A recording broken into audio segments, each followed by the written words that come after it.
ஆதியாகமம் அதிகாரம் 46 வசனம் 1.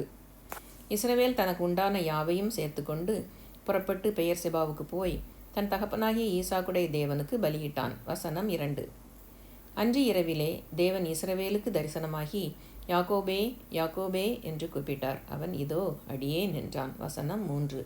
அப்பொழுது அவர், நான் தேவன், நான் உன் தகப்பனுடைய தேவன், நீ எகிப்துக்கு போக பயப்பட வேண்டாம், அங்கே உன்னை பெரிய ஜாதியாக்குவேன். வசனம் 4. நான் உன்னுடனே எகிப்துக்கு வருவேன், நான் உன்னை திரும்பவும் வரப்பண்ணுவேன், யோசேப்பு தன் கையால் உன் கண்களை மூடுவான் என்று சொன்னார். வசனம் 5. அதற்கு பின்பு யாக்கோபு பெயர்செபாவிலிருந்து பிரயாணம் புறப்பட்டான். இஸ்ரவேலின் குமாரர் தங்கள் தகப்பனாகிய யாக்கோபையும் தங்கள் குழந்தைகளையும் தங்கள் மனைவிகளையும் பார்வோன் அனுப்பின வண்டிகளின் மேல் ஏற்றிக்கொண்டு, வசனம் 6, தங்கள் ஆடு மாடுகளையும் தாங்கள் கானான் தேசத்தில் சம்பாதித்த தங்கள் பொருட்களையும் சேர்த்து கொண்டு யாக்கோபும் அவன் சந்ததியார் யாவரும் எகிப்துக்கு போனார்கள். வசனம் 7. அவன் தன் குமாரரையும் தன் குமாரரின் குமாரரையும் தன் குமாரத்திகளையும் தன் குமாரரின் குமாரத்திகளையும் தன் சந்ததியார் அனைவரையும் எகிப்துக்கு தன்னோடே அழைத்து கொண்டு போனான். வசனம் 8. எகிப்துக்கு வந்த இஸ்ரவேலரின் நாமங்களாவன: யாக்கோபும் அவனுடைய குமாரரும், யாக்கோபுடைய மூத்த குமாரனான ரூபன். வசனம் 9.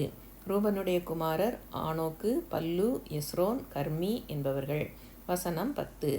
சிமியோனுடைய குமாரர் எமுவேல், யாமீன், ஓகாத், யாகின், சொகார், கானானிய ஸ்திரீயின் குமாரனாகிய சவுல் என்பவர்கள். வசனம் 11.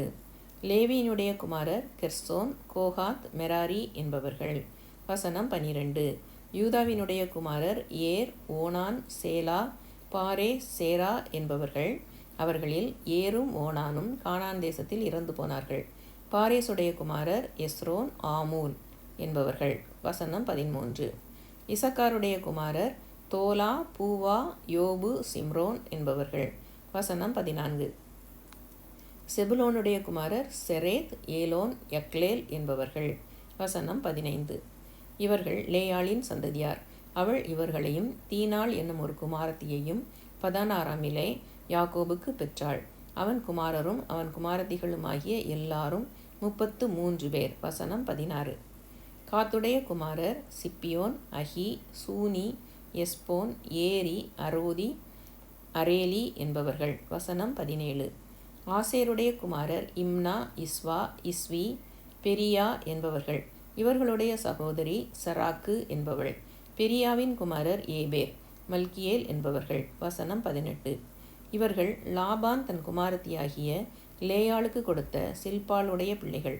அவள் இந்த 16 பேரையும் யாக்கோபுக்கு பெற்றாள். வசனம் 19. யாக்கோபின் மனைவியாகிய ராகேலுடைய குமாரர் யோசேப்பு, பென்யமீன் என்பவர்கள். வசனம் 20. யோசேப்புக்கு எகிப்து தேசத்திலே மனாசேயும் எப்ராயிமும் பிறந்தார்கள். அவர்களை ஓன் பட்டணத்து ஆசாரியனாகிய போத்திபிராவின் குமாரத்தியாகிய ஆஸ்நாத் அவனுக்கு பெற்றாள். வசனம் 21. பென்யமீனுடைய குமாரர் பேலா, பெகேர், அஸ்பேல், கேரா, நாகமான், ஏஹி, ரோஷ், முப்பீம், உப்பீம், ஆர்து என்பவர்கள். வசனம் 22. ராகேல் யாக்கோபுக்கு பெற்ற குமாரராகிய இவர்கள் எல்லாரும் 14 பேர். வசனம் 23. தானுடைய குமாரன் உசீம் என்பவன்.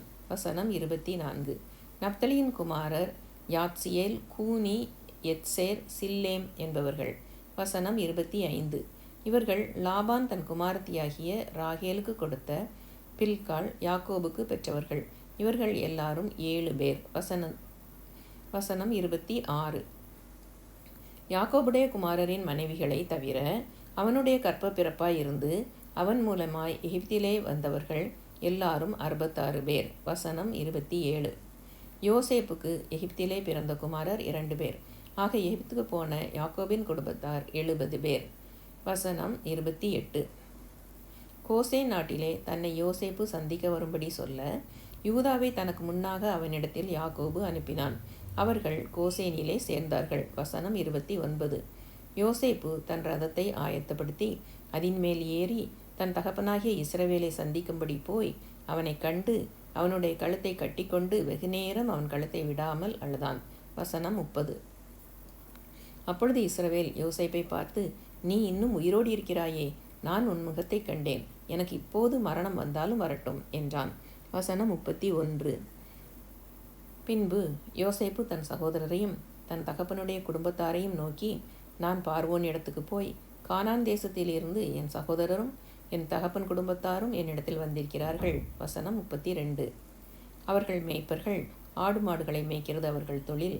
அவர்கள் தங்கள் ஆடு மாடுகளையும் தங்களுக்கு உண்டான எல்லாவற்றையும் கொண்டு வந்தார்கள் என்று அவருக்கு சொல்லுகிறேன்.